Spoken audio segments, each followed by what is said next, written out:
dapat mengikuti pertanyaan tentang yang bertanya ke Ustaz tentang biografi Ustaz. Oh, baik. Biografi anak. Nah. Oh, gitu. Adapun biografi anak, ya secara ringkas, ya awal-awal anak belajar adalah di Markis Bagan Batu Dusun Bakti, dan dari keluarga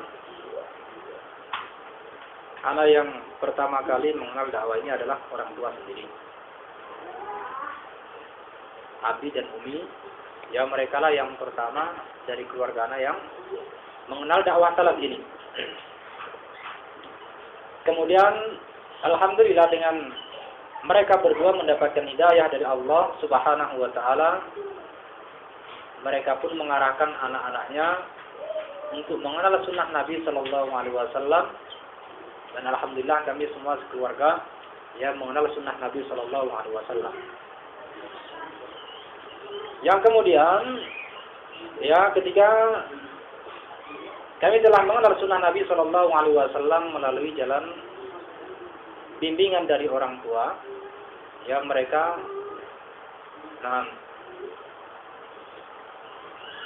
mengajak dan menghantarkan kami ke pondok Dusun Bakti, Markis Dusun Bakti Bagan Batu. Yang mengasuh pondok ini adalah Ustaz Abdul Ahad. Asalnya adalah Abu Abdul Ahad, tetapi beliau ma'ruf dengan panggilan Abdul Ahad. Asalnya itu adalah kunyah Abu Abdul Ahad, tetapi kunyahnya ini hilang, yaitu beliau dikenal dengan nama Abdul Ahad, bukan lagi kunyah Abdul Ahad. Asalnya itu Abu Abdul Ahad. Dan beliau ini Masya Allah, ya termasuk, sebagaimana kami awal-awal mengenal beliau, termasuk orang yang sangat bersabar di dalam mendidik. Kalau bahasa Jawa itu dibahasakan dengan orang itu ngemong. Ngemong itu maknanya seperti orang tua itu menyayangi anak. Ketika anak salah itu membimbingnya pun halus, ya tenang, tidak ada sifat kekerasan terhadap orang yang belum tahu, seperti itu. Yang kami kenal dari Ustaz Abdul Ahad ini, termasuk beliau adalah orang yang memang punya kelembutan dan kesabaran yang luar biasa yang kami lihat, yang kami saksikan dari beliau ini. Ya alhamdulillah dari sini beranjak dari Pondok Dusun Bakti ini kami mengenal ya sunnah dan sempat belajar awal-awal di sana. Yang kemudian ya setelah mengenal sunnah ini, Ana punya keinginan untuk belajar di Yaman. Karena orang tua sendiri pun mendukung. Alhamdulillah Allah memberikan rezeki kepada orang tua. Ana ingin belajar di Yaman ketika itu.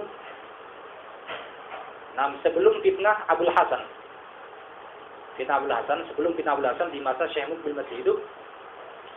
Ketika itu kami berangkat ke Yaman sekitar 5 orang dari murid-murid Ustaz Abdul Ahad. Ya, Ana dan kakak Ana, ya abang Ana maknanya. Kemudian ada 3 teman lagi, berangkat kami dari Dusun Bakti ke Yaman, ke Ma'rib, yaitu ke pondok markisnya Abdul Hasan Al-Maribi. Ketika itu belum ada fitnah. Ya qadarullah, dan alhamdulillah kejadian WTC. Ya pada kejadian ini waktu itu terjadi pada sekitar tahun 2000-an kalau tidak salah. Ya. 2000-an, dan kami ketika itu masih muda, masih umur sekitar 19 tahun atau 18 tahun gitu. Kemudian di sana sekitar 10 bulan, ya dengan kejadian ini kami ditangkap semua ya di Yaman dan dipenjarakan selama kurang lebih 2 bulan.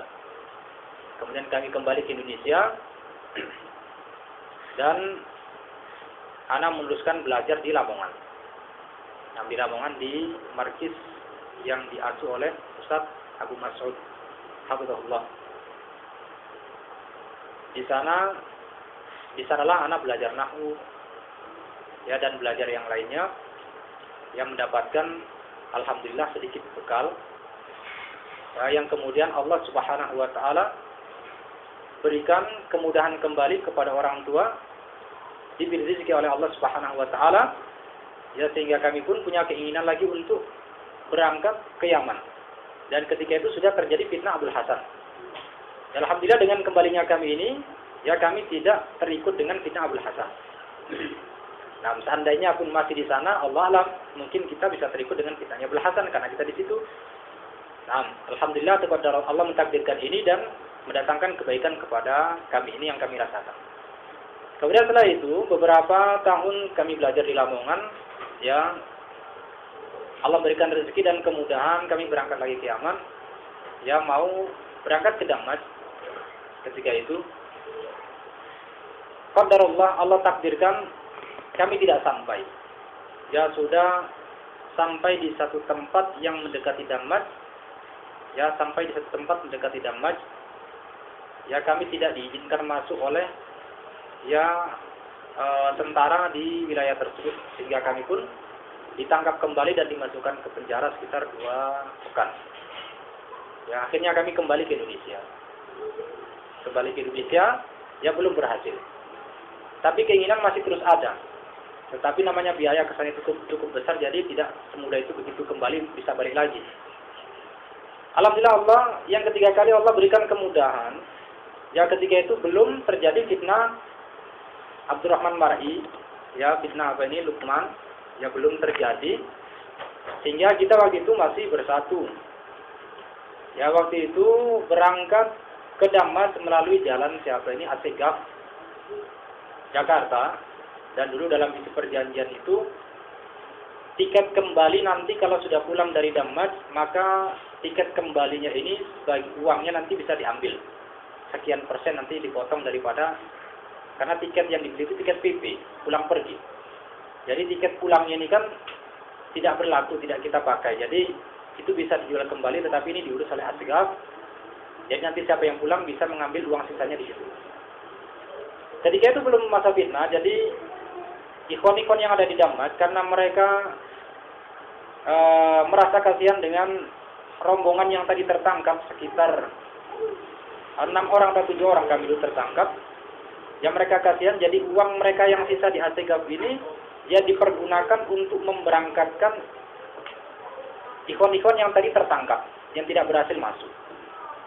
Dan ketika itu yang mendapatkan, salah satu ya di antara kami yang tertangkap mendapatkan kesempatan gratis ini, ya 2 orang dari Lamongan 1. Kemudian yang kedua waktu itu ada satu kesempatan lagi, 1 orang lagi bisa berangkat, ya kemudian ditawarkan kepada Ana dan teman Ana namanya Muhammad, Ustaz Muhammad yang sekarang di Peranap, berada di Peranap, di Patokan, tapi sudah masuk dalam perbatasan Jambi, masuk wilayah Jambi.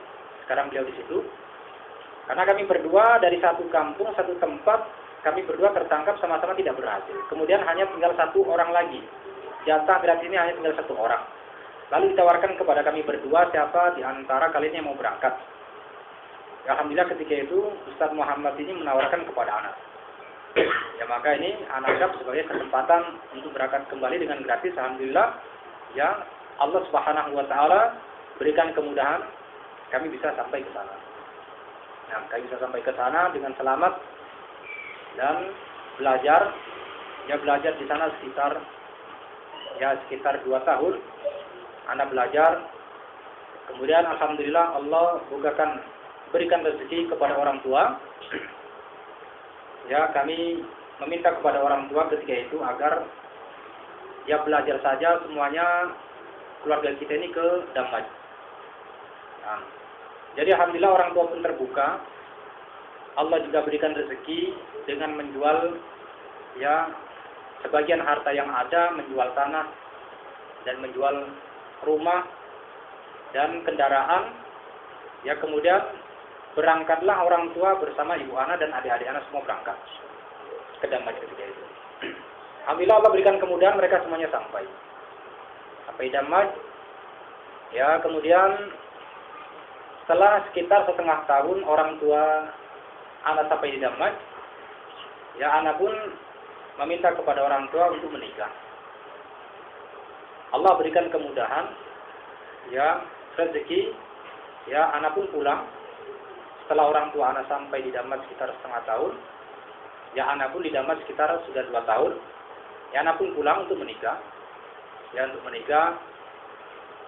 Alhamdulillah Allah berikan jodoh anak dari Ambon, ya orang Jawa tapi tinggal di Ambon sana, di Pulau Seram.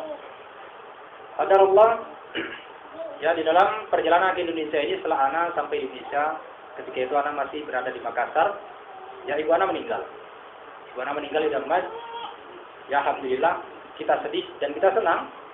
Itu sebagaimana seorang anak ditinggalkan orang tua yang merasa sedih ketika apalagi ketika kita tidak melihatnya. Meninggal tidak melihatnya. Tapi kita senang karena orang tua meninggal dalam keadaan baik. Di tempat yang baik dan disolati, ya bukan lagi disolati ratusan para santri yang bertauhid kepada Allah Subhanahu wa taala. Yang akan insyaallah akan menjadi syafaat. Kemudian setelah itu anak menikah, alhamdulillah ingin segera balik ke Damas, tetapi ya Allah takdirkan lain. Ya anak harus ketika itu masuk ke dalam penjara selama 1 tahun. Ya di Ambon karena permasalahan menikah di bawah umur. Jadi anak tertahan di Indonesia di penjara di Ambon sana selama 1 tahun. Ya dengan ketika anak di penjara ini fitnah Lukman ini sudah ketika itu lagi rame-ramenya. Lagi rame-ramenya fitnah. Ya maka ketika mereka mendengar anak masuk ke dalam penjara, ya mereka senang. Ya mereka sangat senang, ya mengatakan seorang hajuri masuk penjara, yaitu satu pengikutnya Syekh masuk penjara. Mereka senang. Nah, kemudian setelah itu alhamdulillah Allah ya berikan jalan bagi kami keluar dari penjara selama 1 tahun di penjara kemudian keluar. Ya, alhamdulillah Allah beri lagi kemudahan ya anak berangkat dengan istri anak ke Damas. Nah, karena orang tua pun masih di Damas ketika itu. Kemudian sampai anak di Damas belajar seperti biasa, kembali sebagaimana biasanya.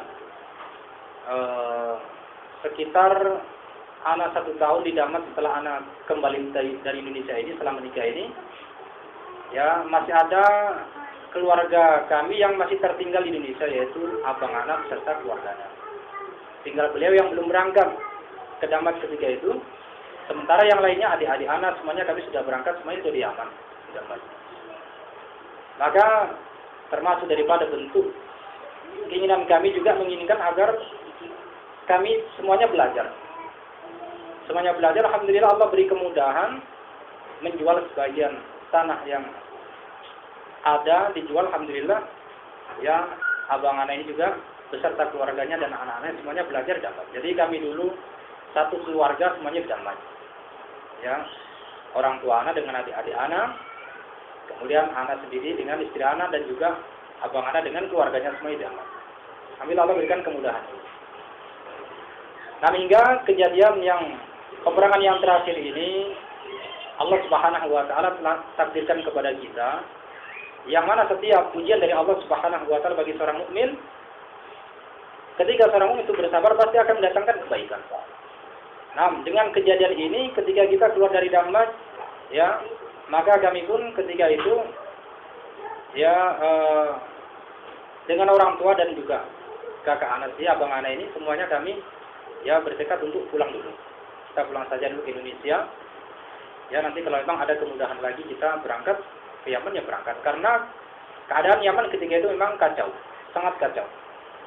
Nah kita melihat untuk kedepannya mungkin akan ada kesulitan dan memang demikian yang dialami oleh teman-teman kita yang masih berada ketika itu. Ada yang ditangkap, masukkan ke dalam penjara di bawah tanah, tidak ada lampunya, gelap seperti yang mereka alami. Ya bila sebelum itu kami sudah pulang. Ya dengan pulangnya kami ini alhamdulillah ya memang banyak saudara-saudara kita yang mereka juga membutuhkan ilmu. Ya dengan banyaknya pulangnya santri-santri dari Damas sekarang ya banyak pula markis-markis didirikan, semakin banyak pondok-pondok berdiri untuk mendidik anak-anak kaum muslimin. Jadi pulangnya kita juga mendatangkan kebaikan untuk kaum muslimin, ya untuk diri kami sendiri membawa kebaikan dan juga untuk yang lainnya membawa kebaikan. Nah, jadi hingga kami pulang, alhamdulillah orang tua kembali ke Bagan Batu, di Markis Bagan Batu Dusun Bakti, dan anak ketika itu dia melihat di Dusun Bakti ini sudah banyak guru, tidak perlu lagi kalau kami duduk di situ karena guru itu sudah banyak dan masih banyak tempat yang membutuhkan guru, ya maka kami pun ya memutuskan untuk tinggal di Mandiangin. Tinggal di Mandiangin karena di situ juga banyak ikhwan kita yang sudah berkumpul, ada masjid, dan mereka butuh seorang guru yang bisa mendidik anak-anak mereka. Alhamdulillah hingga sekarang ini kami menetap di situ, ya dengan pertolongan Allah Subhanahu Wa Taala dan ta'awun dari ikhwan-ikhwan yang ada di situ, hingga ya sekarang ya Allah Subhanahu Wa Taala mudahkan untuk berdirinya markis di Mandiangin. Nah, bila sekilas info tentang ya secara ringkas tentang biografi ya anak di dalam Salafus ini yang mengenal sunnah. Allah a'lam.